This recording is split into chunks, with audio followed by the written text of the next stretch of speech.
Inspirirani talijanskom elegancijom potražili smo savjete kako dolčevitom začiniti vruće ljetne dane. Naš odgovor je klasici s upečatljivim modnim detaljima.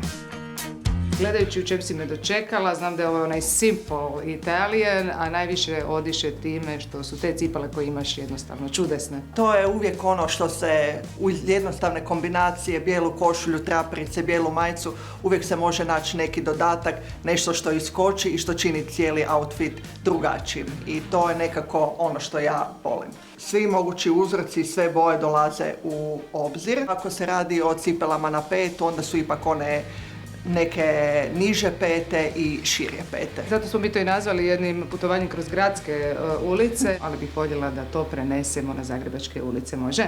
Može. Plava boja prevladava u mojoj ljetnoj garderobi. Volim tu plavu boju, se opet uvijek može jako dobro kombinirati sa raznim i uzorcima i sa nekim drugim bojama. To je talijanska vrsta obuće koja se zove friulane. One su izmišljene za venecijanske gondoljere. Super je stvar što dolaze u svim mogućim bojama, uzorcima, tako da se uvijek jako efektno mogu kombinirati na sve odjevne ljetne kombinacije i ja ih volim kombinirati za slučajeve kad bi poželjeli obući možda malo više otvorenu sandalu, a možda ipak prilika to ne dozvoljava, onda mi je to uvijek super odabir i sigurna varijanta. I jedna lanena košulja koja je svezana nonšalantno u struku, ali sve ima svoju mjeru, to ti je važno? Da, ipak mi je važno da uvijek neki komad odjeće ipak da smiri cijelu situaciju, jer onda se može otići možda i u drugu krajnost. U krajnost nećeš otići, ali će biti zanimljiva i u jednom poslovnom luku koji si mi pripremila. Tako je. Pokaži nam ga. Može. Do sad mi je najzanimljivije to što svi ovi komadi izgledaju malo luckasto, ali na tebi sve to izgleda jako decentno. Kao i ovaj poslovni luk koji imaš.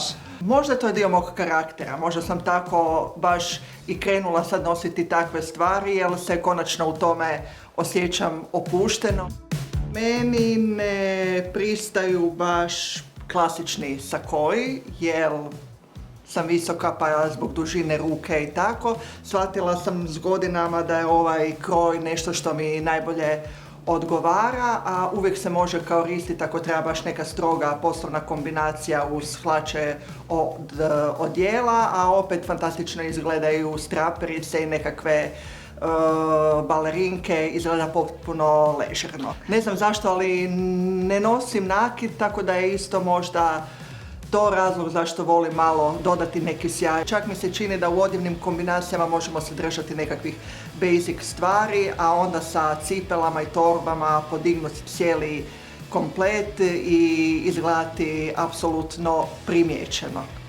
Pa primijetimo onda kako to izgleda kada izađeš van u noć, može?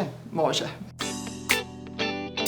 Ovo su jedne hlače koje su zapravo malo strogog kroja i možda bi više išle uz poslovni neki luk. Međutim, uz ovu košulju koja je malo boho, koja je zanimljive teksture, uzorka i boja, dobro dođe da se malo smiri cjelokupan dojam, a onda opet cipele ne mogu odoliti, opet moraju biti šljokičaste.